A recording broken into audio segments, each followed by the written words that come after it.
And Barb, who is our next contestant? Okay, the next contestant is Bruce Friedman, and Bruce is from INCATech. Over the past 5 years, INCATech has become an award-winning, well-respected, and highly skilled technical delivery organization. And Mr. Friedman, who is in charge of that, is a seasoned professional with a well-rounded skill set in managing multiple business organizations, project, program, P&L operations. He's a results-oriented team player with strong analytical and complex problem-solving skills. He applies a collaborative management style and is able to deliver large-scale results through teaming, relationship building, and mentoring across both internal and external organizational boundaries. So with that, Bruce, take it away. You're on. Thank you, and thank you to AFCEA for having me. I want to talk to you today about a critical problem that's been well recognized, but it's facing our nation, both our global competitiveness as well as our national security. And that is the shortfall in graduates in science, technology, and engineering and math disciplines. As you can see on the chart here, the United States ranks number 3rd at this time. We are producing approximately a fourth the number of STEM graduates as India, and almost a tenth, a little more than a tenth of the number of STEM graduates of China. This affects every aspect of our military-industrial base and indeed our competitiveness as a nation. It's well recognized in Congress and even in the White House. So while that's a challenge, at the same time, we have a resource base within the country that has been underutilized and underdeveloped, and that is the minority-serving institutions, historically black colleges and universities, and the communities that they serve. So our goal is an approach to rapidly increase the expansion of minority STEM talent in the United States and even the capacity of the United States to produce higher levels of talent. Introducing, if you will, STEM2030. At the center of your screen is the STEM2030 Exchange. This is both a product or a piece of software and a solution as well as an approach.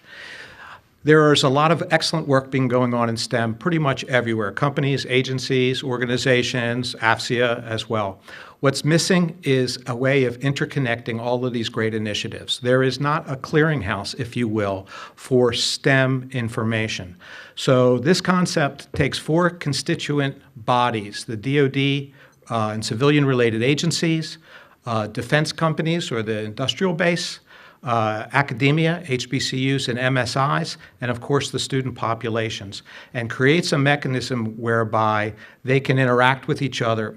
Now, each of the constituencies have things that they're looking for and seeking from STEM talent, but they each have things that they can offer. For example, agencies are in a competition right now with industry for hiring engineers and scientists, but agencies can offer things that industry can't: long-term careers, research capability, et cetera. They both have internships available, scholarships available. Academia has research capabilities, et cetera. So the idea between the exchange is to interact with these 4 constituencies, gather what they both have to offer as far as a STEM offering, as well as things that they're looking for, and to perform a matching function between them. So we've built this out, and at this point I'll give you a little bit of our current status. We have a front-end user interface built up. We're working on the back end right now. We have advisors to the program from NDIA that's serving on the NDIA board, the STEM committee, the CBURN division, and Health and Affairs division. And we have a small minority industry expert with excellent relationships into the academic community. We've defined this in a way where we've established metrics so we can determine actually how well are we doing. To my knowledge, this hasn't been done anywhere before. So the idea, or the metrics, if you will, are matches. We've defined 3 levels of matches: institutional level matches, program level matches, and student level matches. At an institutional level, this would be either an agency or a company partnering with academia to do basic research, CRADA type agreements, enter into contracts and subcontracts. Program level matches are geared towards a specific challenge or opportunity. Figure out a way to solve a problem in biotechnology or nanotechnology or cybersecurity, and focused on a particular problem set. Academic institutions, for the most part, don't operate very well in a GovCon space. It's very difficult for academia to understand how to do contracting in the federal space, with some exceptions, of course. So part of this initiative is to help build the capacity within academia to participate in teaming agreements, proposals, contracts, and subcontracts as part of solutions. And at the student level, we want to get kids jobs. We want to have them have internships, scholarships, grants, et cetera. The next step for us is to obtain agency partners, complete a functional prototype, execute a pilot program, and flesh out monetization. We currently have letters of support from Delaware State University and Morehouse School of Medicine, and their willingness to participate in this initiative. And time. Thank you. Judges? Who would you even go to in an agency to get their interest in this? Believe it or not, most of the agencies have somebody that is responsible for education and outreach and STEM. So if I can expand upon that question, and I would agree with your first slide that STEM education really is rapidly becoming a matter of national security. Absolutely. Totally agree with you on that, and certainly severely underfunded. Can you talk a little bit about where you would consider sources of funding for this project or this company? Technology? Yeah, it is in fact a project. It's currently being funded out of our internal R&D. So we are building this, although as a small business, that's a trickle. It's slow. We'd like to see it accelerate.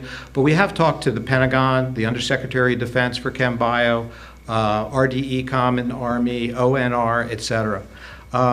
For a direct funding like that, the concept is a little too loosey-goosey, if you will, a little too esoteric. So we embarked upon building the MVP, minimally viable product, out of our own money, so we could actually do a pilot program and demonstrate the results. Great, thank you. Mr. Freeman, question, if you could be king for a day, where is the ideal location that you could pick for this technology to land? If you, out of all the research that you have put into the project so far, where do you think you can add value immediately? Well, the technology itself is web-based, so it has to be accessible anywhere, anytime, from any device.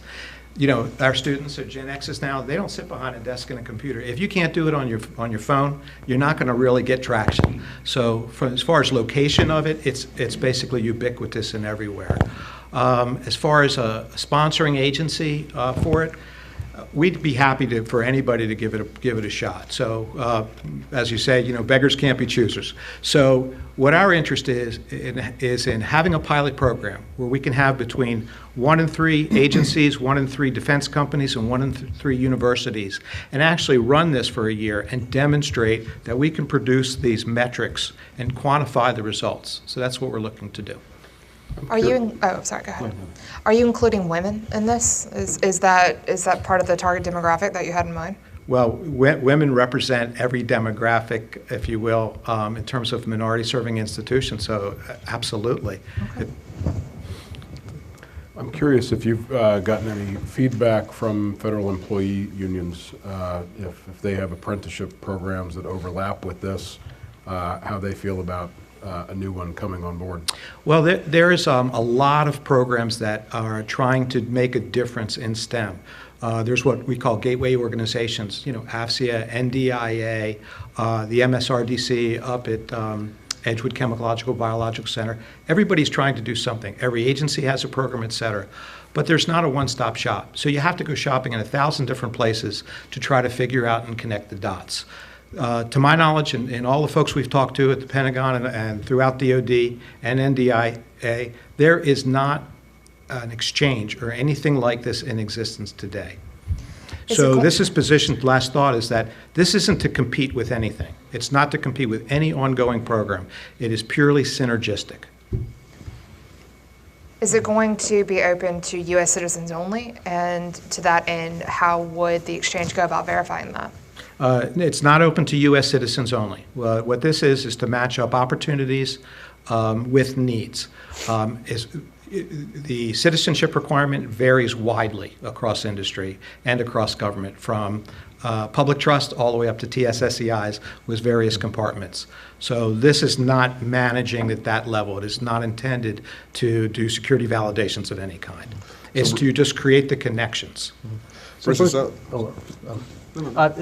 is certainly needed, obviously, as you've pointed out. The government has had an emphasis of some sort on HBCUs and contracting and stuff like that before. What do you see as your major challenges? I mean, I'm not sure the programs in the past to trying to get more involvement from HBCUs and other organizations have been all that successful. Well, we've got, like I said, letters of interest from 2 universities at the VP and executive VP levels. 30 seconds. Our challenge is really getting the sponsorship agency. We thought initially it would be hard to get academia signed up, but it turned out not to be so hard. So if we can get a sponsoring agency to participate in the pilot through our NDIA advisors, I think we'll have plenty of companies that would be willing to participate, and then we could launch a pilot study and demonstrate the results. And time. Thank you. Excellent presentation from Bruce. Very interesting concept.